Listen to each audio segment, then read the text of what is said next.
오늘 우리에게 주시는 하나님의 말씀입니다. 곡하는 기한이 지남에 요셉이 바로의 궁에 말하여 이르되 내가 너희에게 은혜를 입었으면 원하건대 바로의 귀에 아뢰기를 우리 아버지가 나로 맹세하게 하여 이르되 내가 죽거든 가나안 땅에 내가 파놓은 묘실에 나를 장사하라 하였나니 나로 올라가서 아버지를 장사하게 하소서 내가 다시 오리이다 하라 하였더니 바로가 이르되 그가 내게 시킨 맹세대로 올라가서 내 아버지를 장사하라. 사랑하는 성도 여러분, 평안하셨습니까? 오늘도 주님께서 주시는 말씀과 함께 복된 하루를 열어가시기 바랍니다.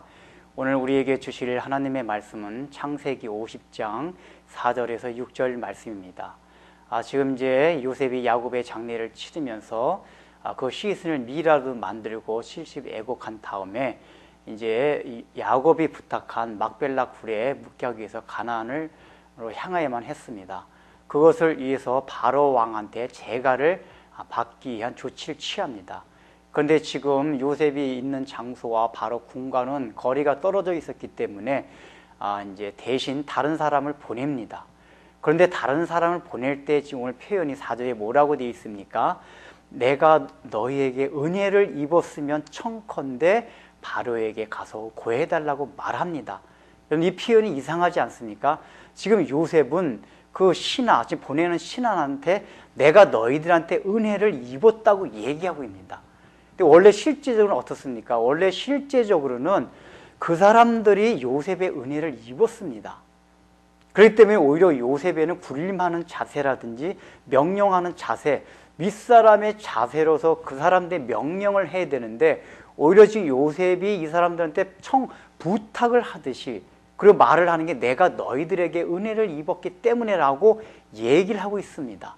지금 요셉의 이 말 속에 들어있는 의미가 무엇입니까? 요셉은 자기가 총리가 되고 그 모든 흉년의 그 어려움을 다 극복하고 애굽을 풍요롭게 만들었다 해도 그것을 자신이 했다는 그런 자랑하는 마음이 전혀 없다는 것을 말합니다. 모든 것이 하나님께로부터 왔다는 그 하나님의 은혜임을 알고 있는 것입니다.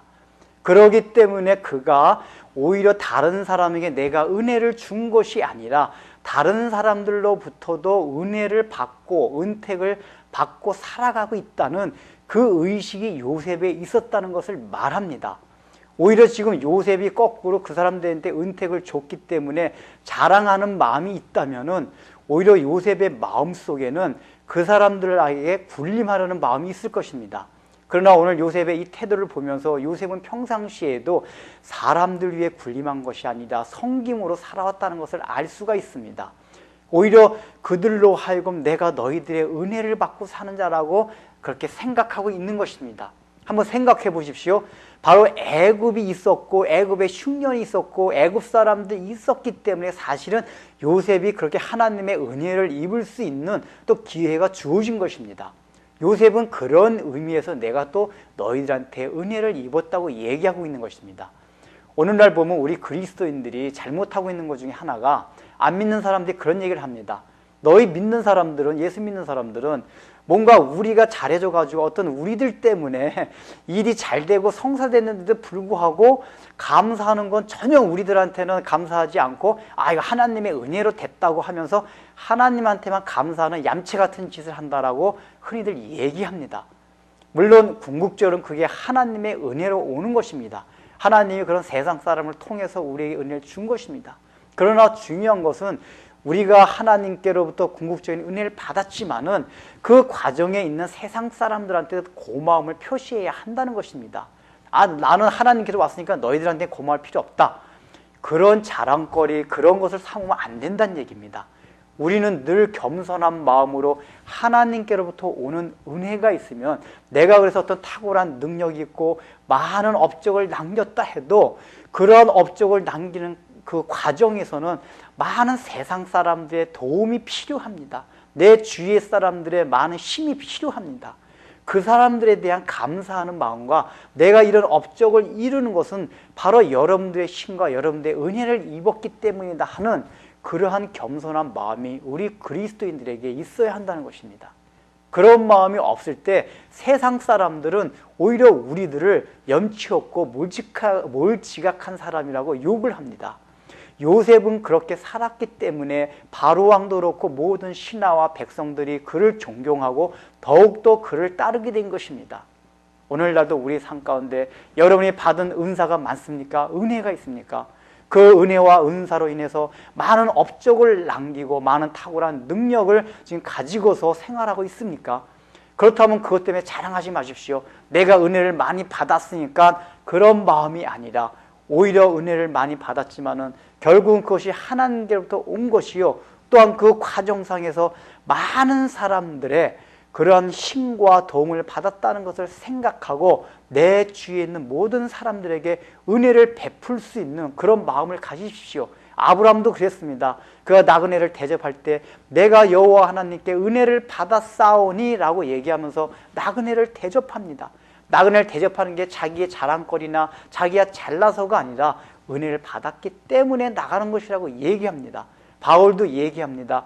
내가 헬라인이나 야만이나 지혜로운 자나 어리석은 자에게 다 빚진 자로다. 이 얘기가 무엇입니까? 내가 열심으로 그런 죽음과 모든 고난을 그렇게 당하면서 복음을 전한다 할지라도 자랑할 것이 없다는 것입니다. 왜냐고요? 자기는 빚진 자이기 때문에. 근데 지금 바울의 말에 중요한 것이 있습니다. 하나님께 빚진 자라고 말하지 않고 헬라인이나 야만인이나 지혜로운 자나 어리석은 자에게 다 빚진 자라고 얘기합니다. 우리는 우리 주위의 모든 사람들에게 빚진 자입니다. 왜입니까? 우리가 하나님께 빚졌기 때문입니다. 그렇기 때문에 우리는 늘 모든 사람들로부터 은택을 받고 살아간다는 그 의식을 가지면서 또 모든 사람들에게 은혜를 베푸십시오. 그것이 하나님의 마음입니다. 기도하겠습니다.